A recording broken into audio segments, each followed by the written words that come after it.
The views, information, and opinions expressed during the following program are solely those of the individuals involved and do not necessarily represent the views of Access Communications, its representatives, or its employees.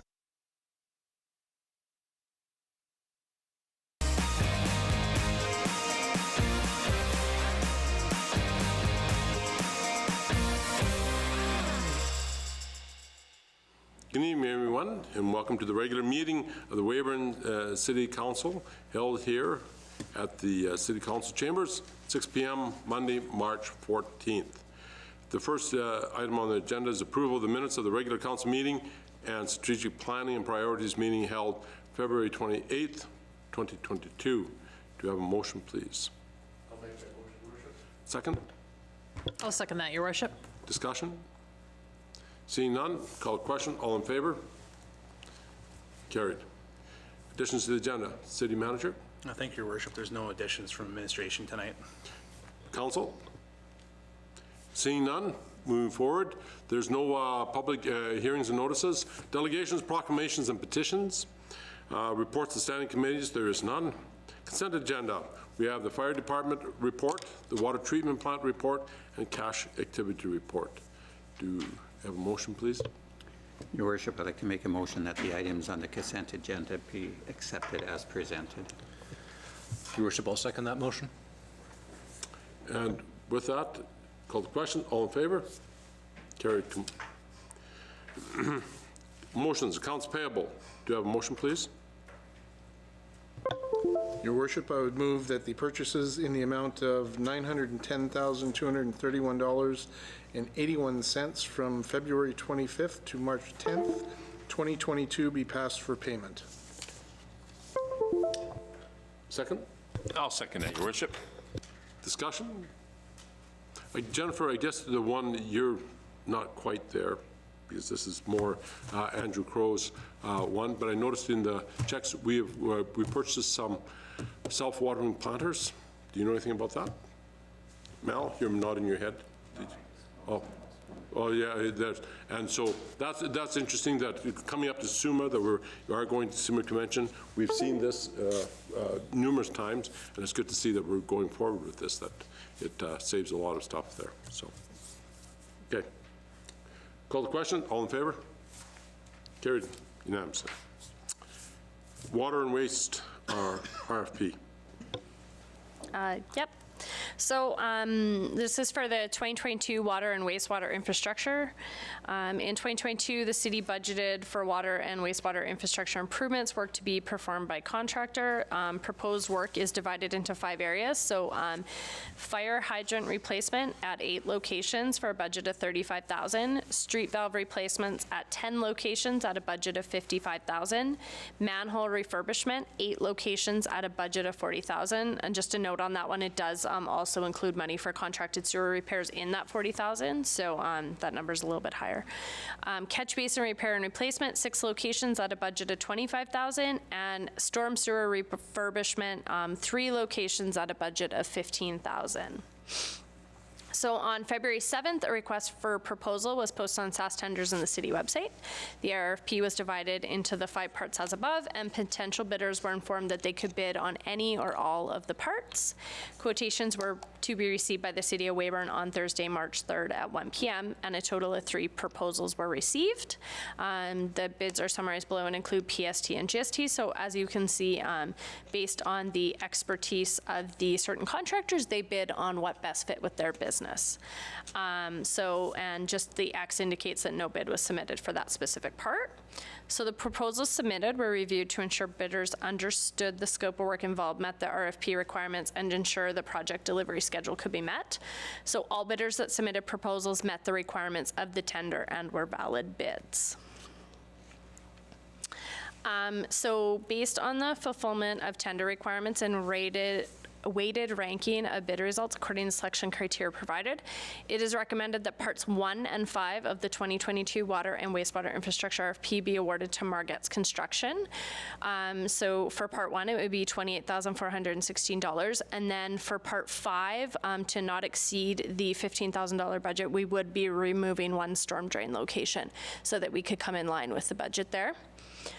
It is recommended that Part 3 of the RFP be awarded to Top Shot Concrete for $28,416. And then it is recommended that Parts 2 and 4 of the RFP be awarded to A&B Concrete of Weyburn for $39,960 for Part 2 and $29,659.20 for Part 4, which is an overage request of $4,659.20 to include all 6 of the proposed catch basins.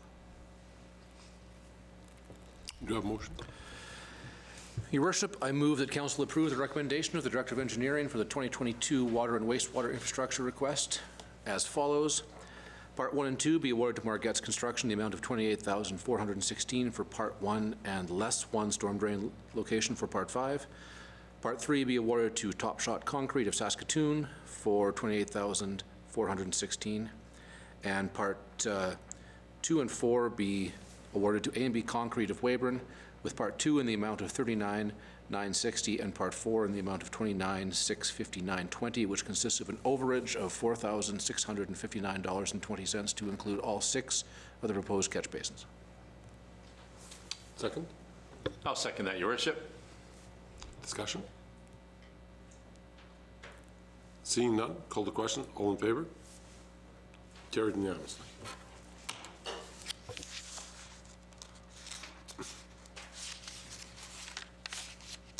Moving on, the Young Fellows Special Occasion or Occasion Permit. You said that you were going to, Mr. Janke, you were going to step out for this one? Yes, Your Worship, as an active member of the Young Fellows Club, with your permission, I'll recuse. Okay.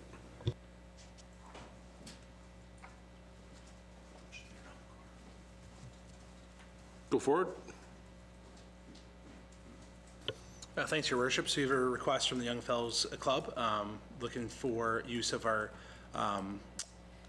Jubilee Park for an outdoor event coming up here this year. Looking at June 30th, looking at about 3,000 people coming through that venue for the event. They're looking for alcohol servicing area. They have a fencing in their application. They have the washrooms and refreshment locations all indicated on the map provided for the event. And you can see the map included there, which is well laid out to show all the access points as required. Do you have a motion, please? Thanks, Your Worship. I'll make a motion that Council approve the request of the Weyburn Young Fellows to make application to Sask Liquor and Gaming for the issuance of an outdoor special occasion permit to serve alcohol in conjunction with the 100th anniversary concert event to be held at Jubilee Park in Weyburn from 5 to 11 p.m. on Thursday, June 30th. Your Worship, I will second that motion. Discussion? Seeing, okay, go ahead. Thanks, Your Worship. I assume Director Crow has seen these plans and he's pretty comfortable with what the Young Fellows have laid out? Yes, Councillor Richards. So the Young Fellows Club has been actively working with both Kurt Block, our Parks Manager, and with Andrew Crow, our Director of Leisure Services, to ensure that the venue meets the requirement for what they require, plus meets the requirements we have, because there is a large number of people coming onto the field. 3,000 people is a lot into that area, but they've laid this out really well to alleviate any infrastructure issues that way, so there's no concerns from them at all. Excellent. Thank you. Call the question. All in favor? Carried unanimously. Moving forward. Oh, do you want Mr. Janke there? Okay. Introduction. There's no introduction of bylaws. There's no unfinished business. New business. We have a home-based business application. If you would, please, Janine. An application has been received from Joyce Stein to operate a baking business out of their residence at 1608 Eaglesham Avenue.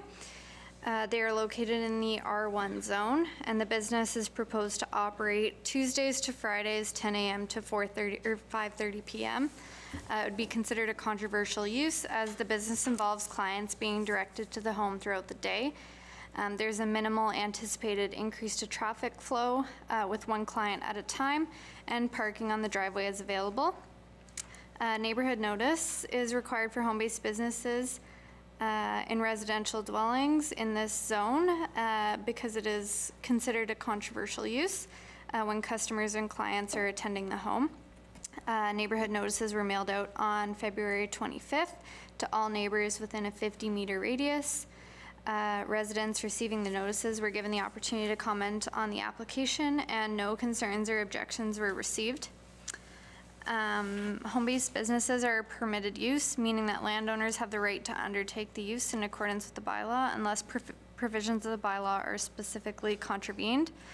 Home-based businesses generally must meet the following provisions: be incidental to the use of the premise as a residence, be compatible with residential uses, be limited in extent in terms of volume of materials sold and number of clients, not substantially increase the volume of traffic, and not detract from the residential character of the zone. The uses identified would be considered a controversial occupation under section 5.1.19 of the zoning bylaw, as clients will be directed to the home. And staff have reviewed the application and are of the opinion that the home-based business application meets the requirements of the zoning bylaw, and therefore are requesting option number 1 to council. Option number 1 is that council approves home-based business permit 2022.003 at 1608 Eaglesham Avenue, subject to the following conditions. No person other than a resident of the dwelling unit shall be engaged in the home-based business as an employee or volunteer. No advertisement carrying the address of the dwelling in which the home-based business occurs may be placed in any media. The home-based business shall not occupy more than 25% of the gross floor area of the dwelling unit. The face of any home-based business sign on site must not exceed 0.092 square meters and must be placed within the inside half of the front yard setback. This permit is only valid for the above address and is not transferable to another address. Reapplication will be required if the business moves locations. Home-based businesses are subject to periodic review to ensure compliance. The owner's driveway shall be used for off-street parking of clients, and a City of Weyburn business license shall be obtained prior to operation. And then there's one that I would add that wasn't included in the report, that applicable approvals from public health shall be obtained. Option number 2 would be refusal of the home-based business permit, and those reasons would have to be provided tonight. Do you have a motion, please? Your Worship, I'll make the motion that council approves the home-based business permit at 2022.003 to allow for a baking business at 1608 Eaglesham Avenue, subject to the conditions as recommended.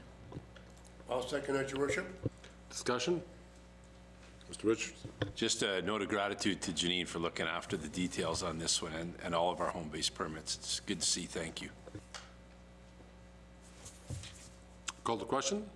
All in favor? Carried unanimously. Very good. And we're always seeing lots of home-based businesses, and as you said, hopefully they'll move forward into downtown locations. Inquiries and announcements. Anything?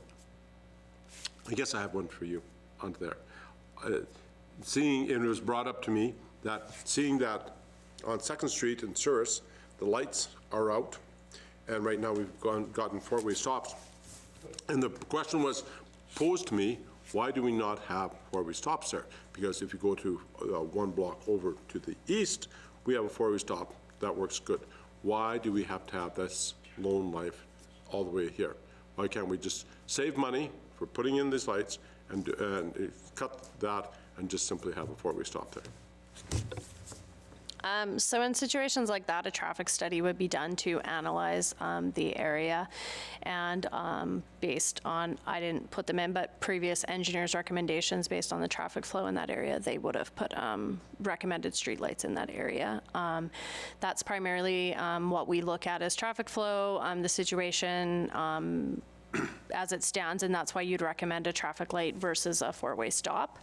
In the situation of Weyburn, we do have a lot of four-way stops, and they might not always be in the correct locations or be proper for traffic flow, so that is something we do assess and look at on a regular basis. So go ahead. If I can make one comment, Your Worship, and Director of Engineering is right, it was a traffic flow, but that's when the Weyburn Square Mall was fully functional. Right. That totally has changed. Right. So maybe something can be looked at too. Because we're going to be spending money on replacing that light, right? So most of the money is actually already invested into replacing that because all the supplies were bought this year. The only reason that the construction was delayed on that was because it wouldn't have been cost effective to do it in the winter, so we delayed the construction to the spring. So all the money has been invested through the 2021 budget approval and recommendation of council. So all that, the poles, the lights, and all the infrastructure has been bought, as well as the contract has been awarded to IEI. But in order to be cost effective, we delayed the construction to the spring. But could we reallocate that to the 7-Eleven corner? Does that have to, up the First Avenue? Is there another corner that we have to change the lights at? This location is a little unique in what we did was we did buy poles that fit with the downtown decor. So they are the black poles. So those typically aren't our standard. We only use them in the downtown core. So those poles would not fit over there. As well as we have a variety of control boxes, a variety of, we're trying to standardize, but a variety of different pedestrian walk lights that we use in the downtown versus some of the highway or the truck route areas. So everything that was bought for this specific location. Mr. Mickle, any more comments about that? But you're right, that we've got the change in demographics. Supposedly the mall, there's lots of talk that there's going to be even less traffic there at the mall, and we, through some of the offices, and we're seeing less. So it's just the question. It's unfortunate that we hadn't seen that prior to this, because that it's, do we even have the traffic in the downtown like we used to have when we needed it, as you said. So anyway, that was brought up by a citizen to me, and so I brought that question up there. Mr. Van Betjen. I prefer to be positive, so I think we're going to have lots of traffic, increased foot traffic, and we'll need those lights there. But four-way stops, two-way stops. Anyway. If you would like me to do an assessment on all the four-way stops, we could gladly remove some within the city of Weyburn. Well, we might have to, we should do that, so. Anyway. Well, you know, I don't, oh, here, okay, not to go down too far, but when was the last traffic assessment ever done, do you know? Well, there was a traffic impact study done in 2019. Not for the downtown core, but it was done for the major roads in conjunction with the RM of Weyburn and the provincial highways. And I guess, did they also talk about, like, with those lights that you had over at Legacy Park that we got from the SGI? Are they putting some up there at Assiniboia Park also? Is there plans to look at that? So what we do based on the traffic impact study in different areas is we assess them, all the areas. We currently we are currently doing reviews of all the school zones to look at what fits first. The next one that is to be done that we got approval for is we are actually putting lighted crosswalk or flashing crosswalk actually on First Avenue at the Tattagua Trail, right by Tattagua View. So we have one going in there. We already have approval for that one, and so we're going to be working on putting one in there because that was our last application approved. So we are always currently assessing them. So. But Assiniboia Park is one of the another one's locations that you may be looking at? Yeah, we can look at it. So, okay. And that was another question that was posed to me. So, all right, other than that, anything else? No? With that, there's no notice of motions, and with that, we just call for an adjournment. Thank you.